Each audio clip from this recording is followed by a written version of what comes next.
Hello everyone. हमने अपना next chapter start किया था physical properties and molecular structure, जिसमें हम फिजिकल प्रॉपर्टीज के बेस पर कैसे किसी कंपाउंड का मॉलिक्यूलर स्ट्रक्चर निकालते हैं हम उसको डिस्कस कर रहे थे।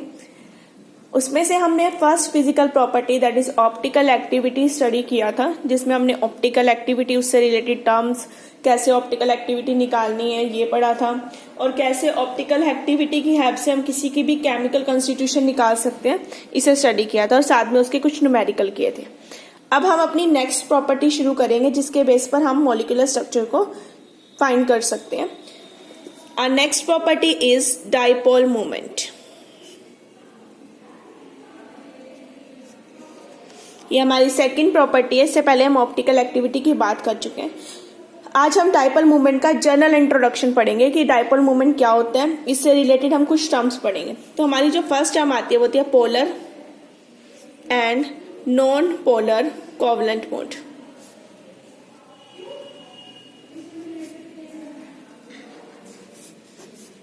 What is polar and non polar covalent bond? उससे पहले हमें पता चलना चाहिए कि what is covalent bond. Covalent bond वो बॉन्ड होता है जो कि म्यूचुअल शेयरिंग ऑफ इलेक्ट्रॉन से बनता है। मेरे पास दो एटम है ए और बी, इन दोनों के बीच में म्यूचुअल शेयरिंग है। एक इलेक्ट्रॉन ये दे, एक इलेक्ट्रॉन ये दे, इससे जो बॉन्ड बनेगा वो मेरा कौन सा होगा? Covalent bond. कोवलेंट बॉन्ड मतलब म्यूचुअल शेयरिंग, इलेक्ट्रॉन की म्यूचुअल शेयरिंग है। दोनों ने अपना अपना एक हिस्सा दिया। हमें पता है एक बॉन्ड दो इलेक्ट्रॉन से बनता है, वो इलेक्ट्रॉन के दो बॉन्ड में से एक इसका है, एक इसका है, दोनों की आपस की शेयरिंग है और उसकी वजह से जो बॉन्ड आया वो मेरा कौन सा है? Covalent bond. जैसे कि H2 एग्जाम्पल कर लो, Cl2 कर सकते हो, HCl कर सकते हो, कोई भी एग्जाम्पल ले लो। H2 में दो हाइड्रोजन है, एक इसका इलेक्ट्रॉन एक इसके इलेक्ट्रॉन, दोनों के बीच में बॉन्ड आ गया। सेम विद क्लोरीन और सेम विद HCl। ठीक है, तो ये सारे क्या है? कोवलेंट कंपाउंड, क्योंकि इन सब में क्या है? कोवलेंट बॉन्ड है। अब कोवलेंट बॉन्ड आइडेंटिकल के बीच में भी हो सकता है और नॉन आइडेंटिकल के बीच में भी। आइडेंटिकल मतलब सेम, जैसे H दोनों सेम है, आइडेंटिकल हो गए। डिफरेंट नॉन आइडेंटिकल, दोनों क्या हो गए? डिफरेंट हो गए। तो आइडेंटिकल एटम भी हो सकते हैं और नॉन आइडेंटिकल एटम भी हो सकते हैं, और नॉन आइडेंटिकल एटम्स दोनों हो सकते हैं। ठीक है, दोनों के बीच में हमारा बॉन्ड पॉसिबल है।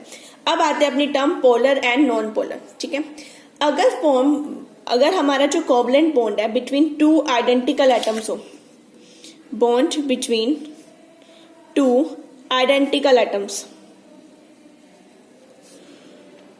तो वो कौन सा होगा? हमारा non polar. Non polar like H2, same ना, आइडेंटिकल के बीच में, तो नॉन पोलर हो गया।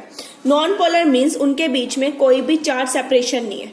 इस केस में दोनों के दोनों सेम है, तो दोनों की इलेक्ट्रॉन एक्टिविटी में कोई डिफरेंस नहीं है।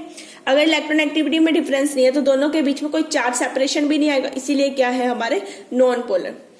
बट अगर यही बॉन्ड हमारा हो बिटवीन टू डिसिमिलर या नॉन आइडेंटिकल एटम्स, तो ये हमारा बन जाएगा polar bond. Like H2 HCl, ठीक है, HBr, HI कुछ भी ले सकते हो। ठीक है, इस केस में दोनों अलग अलग है। हमें पता है chlorine is more electronegative as compare to hydrogen, that's why chlorine अपने ऊपर क्या लेगा? पार्शियली नेगेटिव चार्ज, और हाइड्रोजन अपने ऊपर क्या लेगा? Partially positive charge. इस केस में ऐसा नहीं है, दोनों की इलेक्ट्रोनेगेटिविटी सेम है। यहाँ दोनों क्लोरीन है सेम, यहाँ दोनों हाइड्रोजन है सेम। तो अगर सिमिलर के बीच में होगा तो हमारा क्या है? Non polar. डिसिमिलर के बीच में क्या है? पोलर। इस केस में दोनों के ऊपर अपना अपना चार्ज आ गया, तो ये हमारा बन जाता है डाइपोल। हम इसे कुछ इस तरह से रिप्रेजेंट कर सकते हैं, ये है हमारा डाइपोल। ठीक है, इस तरह की चार्ज सेपरेशन को हम बोलते हैं डाइपोल। तो यहां पर हम आगे रख गया टर्म डाइपोल, इसे हम डाइपोल बोलते हैं। ये खुद बना हुआ डाइपोल है। एक डाइपोल हम खुद इंड्यूस करते हैं, उसे बोलते हैं इंड्यूस डाइपोल। जिसे हमने बनाया उसे बोलेंगे इंड्यूस डाइपोल। ये परमानेंट डाइपोल है, इनके बीच में डाइपोल हमेशा एग्जिस्ट करेगा, that's why they are polar compounds. ठीक है, इसे हम बोलते हैं पोलर बॉन्ड। ठीक है, क्लियर हो गया। अब आते हैं अपनी नेक्स्ट टर्म पे। अब हमने डाइपोल की बात करी, तो अब बात करते हैं हम डाइपोल मूवमेंट की।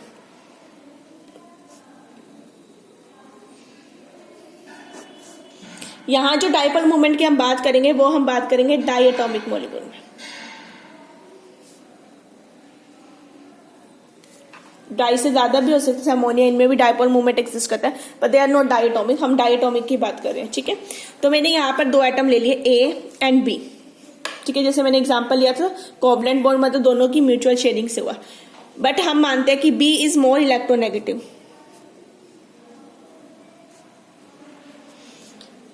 बी की इलेक्ट्रोनेगेटिविटी ज्यादा, जैसे इस केस में देखो इलेक्ट्रोनेगेटिविटी ज्यादा थी तो बी अपने ऊपर नेगेटिव चार्ज लेगा, पार्शली अपने ऊपर पॉजिटिव चार्ज लेगा, इनके बीच में एक पोल बन गया, ठीक है।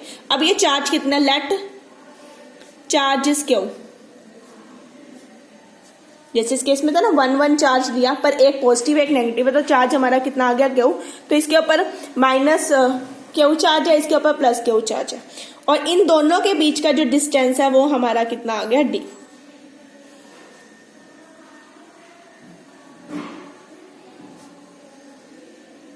Distance between centre of nuclei of two atom, इन दोनों एटम्स का जो डिस्टेंस आ गया बीच का वो क्या आ गया, डी। इसका न्यूक्लियाई से, इसके न्यूक्लियाई से, तो मैं इसे कुछ इस तरह ड्रॉ कर सकती हूँ। ये दो एटम्स आ गए, ये इसका सेंटर, ये इसका न्यूक्लियाई, तो मैं इस डिस्टेंस की बात कर रही हूँ, ये मेरा क्या है, डी। तो इसके ऊपर मैंने चार्ज लिया प्लस क्यू, इसके ऊपर चार्ज लिया माइनस क्यू, क्योंकि मैंने क्यू चार्ज एज्यूम कर लिया और उनके बीच का डिस्टेंस क्या है, डी। अब क्योंकि ये डाइपोल बन चुके हैं, हमने यही चीज कही थी ना ऊपर कि ये मेरा डाइपोल है, पॉजिटिव नेगेटिव डाइपोल, ठीक है। तो ये मेरा डाइपोल है, तो यहां से एक टर्म आती है डाइपोल मूवमेंट। उस डाइपोल मूवमेंट को हम म्यू से रिप्रेजेंट करते हैं, mu is dipole movement. That dipole movement is equal to product of Q into D, ठीक है। तो डाइपोल मूवमेंट को डिफाइन कैसे कर सकते हैं, dipole movement of di atomic molecule is product of charge and distance between the centre of nuclei.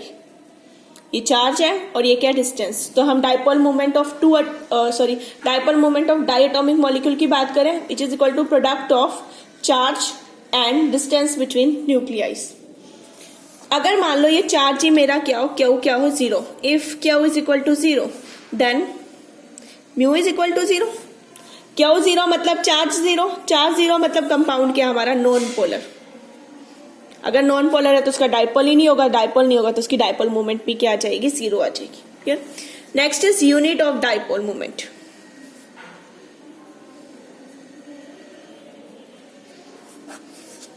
जो dipole movement होता है उसे हम डी बाई से रिप्रेजेंट करते हैं, 1 डी बाई, और ये 1 डी बाई जो मेरा पास होता है 10⁻⁻18 ESU सेंटीमीटर, ठीक है। जो मेरा चार्ज होगा वो ESU में होगा, ठीक है, और जो मेरा ये वैल्यू होगी डिस्टेंस की, डी की वैल्यू, वो हमेशा सेंटीमीटर होगी। और जैसे ये दोनों टर्म मेरे पास 18 बन जाएंगी उस टाइम पर आपने इसे क्या लिख देना है, 1 डी बाई के बराबर। तो ये चीज मेरी क्या आ गई, 1 डी बाई, ठीक है। तो ESU is electrostatic unit of charge, क्या के यूनिट आ जाएंगे जो हमारे, और डी हमारा क्या आ जाएगा, डिस्टेंस यानी सेंटीमीटर। तो जो भी आपको वैल्यू गिवन होगी उसके अकॉर्डिंग आप इसका क्या निकालोगे, डाइपोल मूवमेंट फाइंड आउट करोगे, clear. Next is vector nature.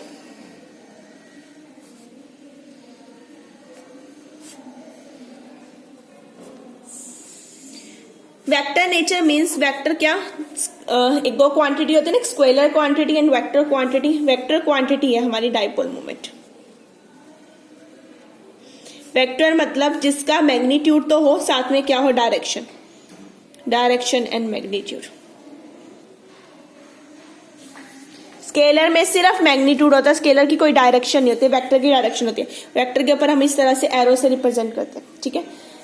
Vector को हमेशा एरो से रिप्रेजेंट करना है। इस केस में जो वेक्टर क्वांटिटी है वो पॉजिटिव टू नेगेटिव रिप्रेजेंट होती है, ठीक है। एक दो डाइपोल है ना, हमारा ये डाइपोल है इस तरह से पॉजिटिव नेगेटिव, तो इस तरह से हम उसे रिप्रेजेंट करेंगे। तो ये डायरेक्शनल है, तो एरो रिप्रेजेंट करेगा, ठीक है, पॉजिटिव टू नेगेटिव। तो ये हमारी डाइपोल मूवमेंट क्या है, एक वेक्टर क्वांटिटी। यहां तक तो हम बात कर रहे थे dipole movement of diatomic molecule. अब आते हैं dipole movement of polyatomic molecule. Polyatomic molecules,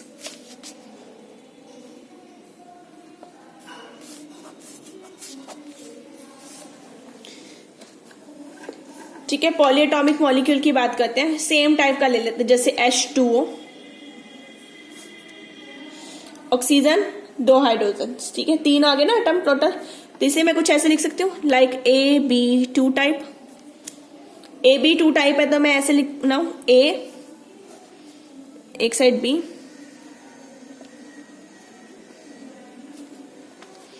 क्या गया, तो इनका कुछ डाइपोल होगा तो डाइपोल उसका इस डायरेक्शन में आ जाएगा, म्यू।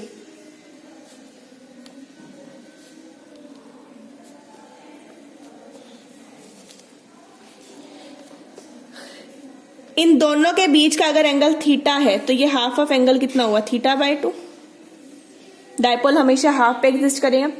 इस या ए बॉन्ड ए बी, ठीक है, जैसे वाटर हो गया एग्जाम्पल के तौर पे आप कर सकते हो। तो यहाँ पे ऑक्सीजन आ गई, दोनों साइड हाइड्रोजन आ गए, तो इस बॉन्ड की भी कुछ ना कुछ डाइपोल मोमेंट की वैल्यू होगी, दैट इज μAB।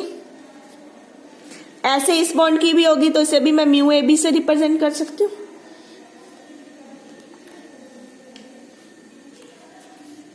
तो जो इसका नेट डाइपोल मोमेंट होगा वो रिजल्टेंट होगा डिफरेंट बॉन्ड्स के डाइपोल मोमेंट के बराबर, ठीक है। जो इसका डाइपोल मोमेंट है, इसका डाइपोल मोमेंट है, ऐसे 3 भी हो सकते हैं, जैसे अमोनिया, फॉर एग्जांपल अमोनिया कर सकते हो। अमोनिया में एक NH, दूसरा NH, तीसरा NH, 3 बॉन्ड आ गए, ठीक है। तीनों का जो रिजल्टेंट होगा वो मेरा क्या आ जाएगा, ओवरऑल अमोनिया का dipole moment, like AB3 type molecule हो जाएगा ये। तो अब इनका रिजल्टेंट कैसे निकालना है, इसके लिए हम फॉर्मूला यूज करते हैं, mu is equal to for resultant √ μ1 square plus μ2 square two μ1 μ2 cos theta.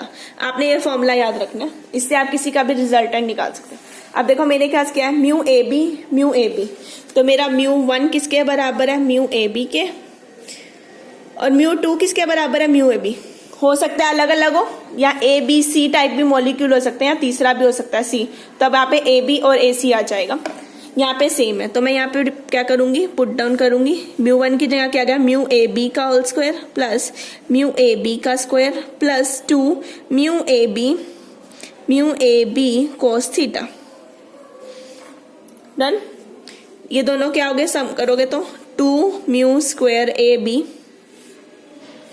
Plus 2 μ² AB cos theta. ये स्क्वायर हो गया, ये दोनों टर्म सेम थी तो ट्वाइस हो गया। अब इनमें से क्या कॉमन आ रहा है, 2 इधर आ गया बाहर, μ² AB भी बाहर आ गया, अंदर क्या बचा, 1 प्लस cos थीटा, ठीक है। ये टर्म आ गई मेरे पास 1 प्लस cos थीटा के बराबर। अब व्हाट इज 1 प्लस 2 थीटा, अगर मेरे पास ये हो तो इसे मैं लिख सकती हूँ 2 cos स्क्वायर θ/2 के बराबर।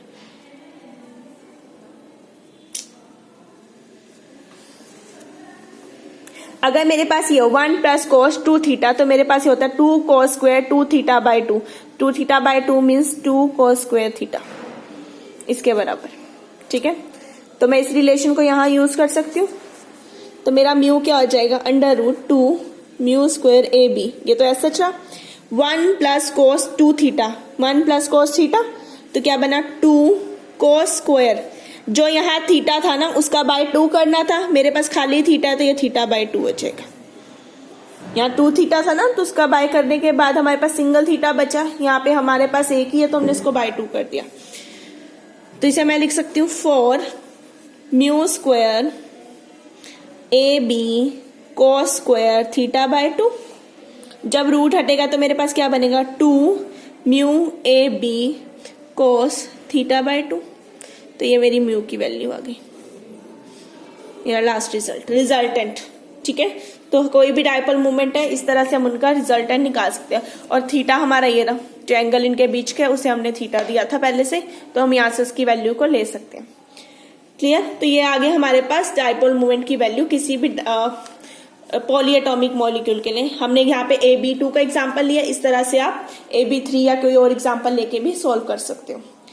अब हमारे पास जैसे कोई, ये तो सिंगल है, क्लोरीन हो गया, हाइड्रोजन हो गया, ऑक्सीजन हो गया, नाइट्रोजन हो गया, इनकी क्या क्या आएगी, ठीक है, वैल्यू। अगर ये ग्रुप की फॉर्म में हो, ग्रुप मतलब like NO2, NH3, NH2, CH2, इस तरह से एटसेट्रा। NO2 हो सकता है, NH2 हो सकता है, CN हो सकता है, ये एग्जांपल ले सकते हो आप। ये सारे क्या हैं? ग्रुप्स हैं। ग्रुप्स किसी के साथ भी लगे थे। अब ये कैसे हैं? इलेक्ट्रोनेगेटिव इन, तो इनका जो मूवमेंट होगा डायपोल मूवमेंट, उसे हम बोलते हैं ग्रुप मूवमेंट। ये सिंगल नहीं है, पूरा ग्रुप हो गया। इसमें फर्क है, नाइट्रोजन की इलेक्ट्रोनेगेटिविटी अलग है, ऑक्सीजन की अलग है, पर हम इन्हें ओवरऑल वैल्यू में याद रखते हैं। इन्हें हम बोलते हैं ग्रुप मूवमेंट। इन ग्रुप्स की भी अपनी पर्टिकुलर वैल्यूज होती हैं, ठीक है। कैसे ग्रुप के साथ लगे हुए उनके ऊपर वैल्यू डिपेंड करती है। नेगेटिव वैल्यू का मतलब है group is more electronegative, positive value का मतलब है ग्रुप इज लेस इलेक्ट्रोनेगेटिव। अगर डायपोल मोमेंट नेगेटिव है, ग्रुप इज मोर इलेक्ट्रोनेगेटिव।